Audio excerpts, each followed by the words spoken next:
Hey everybody, this is WW1 Guy here today, and I apologize for the wind.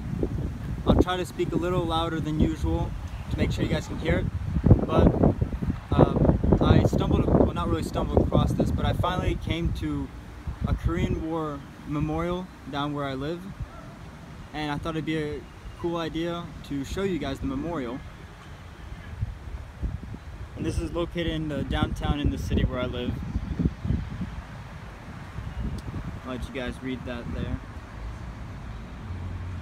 So as you can see, it's in Missouri, and around 900 men, over 900 men who served in the Korean War were from Missouri, and it looks like those are the ones who died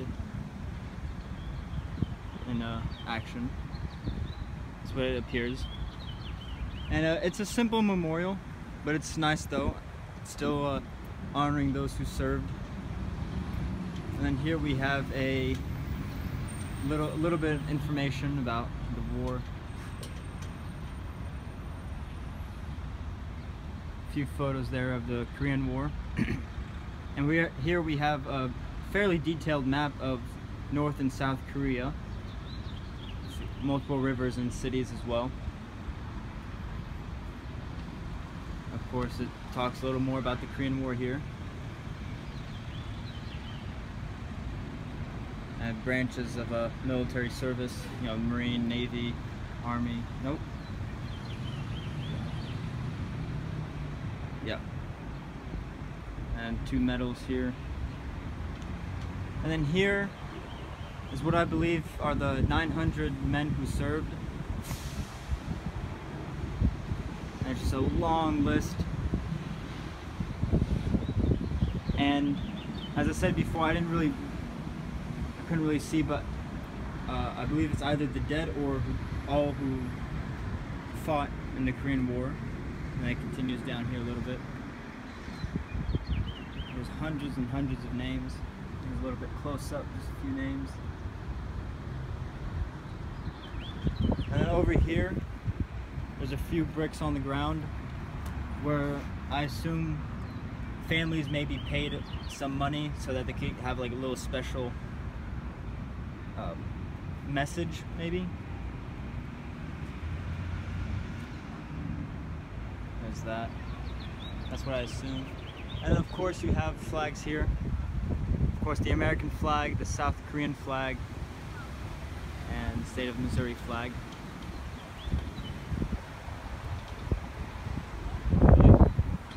So yeah, I mean there's not much to it, but it's still a nice memorial. It's nice to know that some people cared enough to build a memorial and spend money on it, which is nice. And before I post this video, I might add a few other memorials in the area another day. So when you guys see it, it'll be in a couple different days, but it'll be one video. But besides that, I hope you guys enjoyed the video, or at least this part of the video. And I'll see you at another memorial. Alright, next memorial we have here is Liberty Memorial, which is quite famous in the city where I live. It's a huge memorial compared to the one we just saw of the Korean War. And right behind that white car that just parked in front of my shot, of course, is the WW1 Museum, which is, I think, one of, if not the only WW1 museum in the United States. So that's from fairly far away distance, and we'll get closer to it. And then right before we get to the museum, just a few steps from where I was, again we see these bricks to honor some more veterans that I believe families pay for. There's one example. This is just from any war that the United States has been in.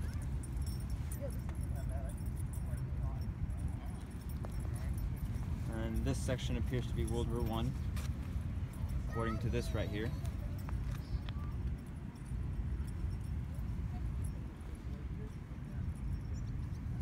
For example, this one right here. I'm not sure if every name here is from Kansas City, you know, where I live, or if it's from anywhere in the United States. It's pretty cool. Oh, here's an interesting one right here. Purple heart and a star there. Alright, so when we finally climb up from where we were at the bricks, right around there, we arrived to the memorial itself. And you can see these two.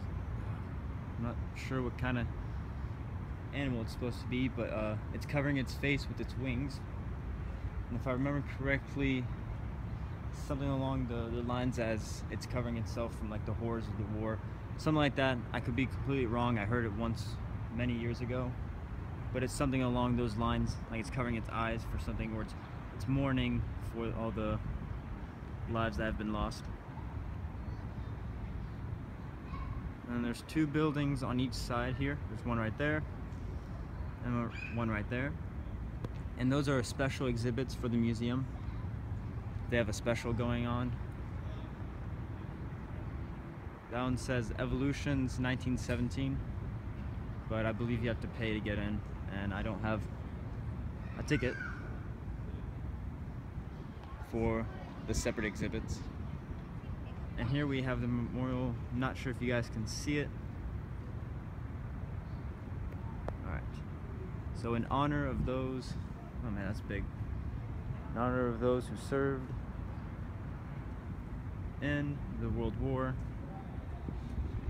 So I didn't read the second line, you guys already did probably. In defense of liberty and our country.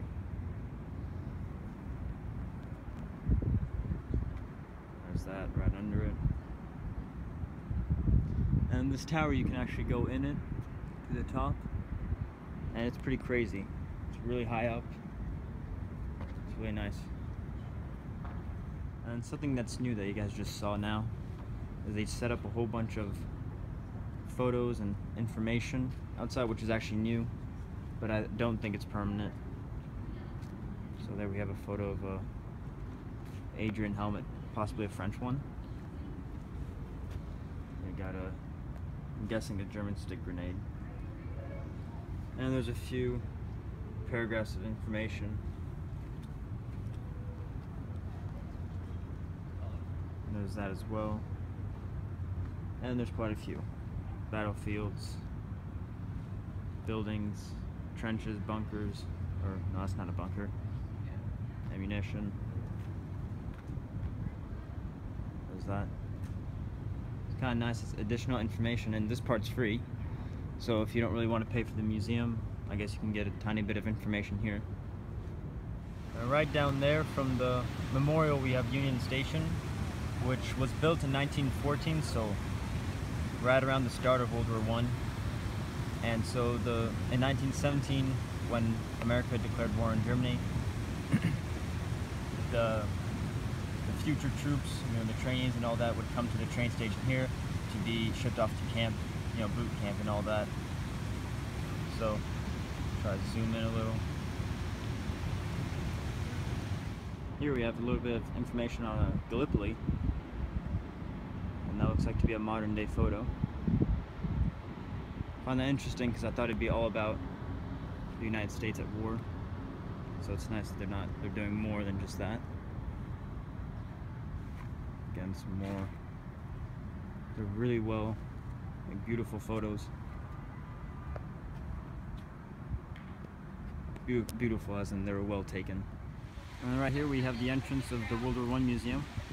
Like I said, it's right under the memorial. And we're going to go ahead and take a look inside.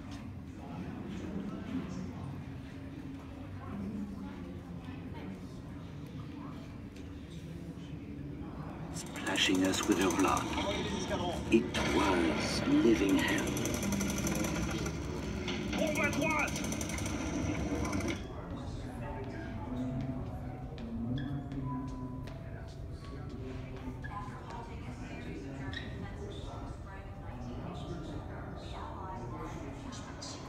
From July 2nd to September 14th, the Allies continued to hammer at the German lines, hoping to wear the defenders down by sheer force of numbers. On September 15th, the Allies launched another attack, and for the next 4 weeks, they drove the Germans far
Austria-Hungary.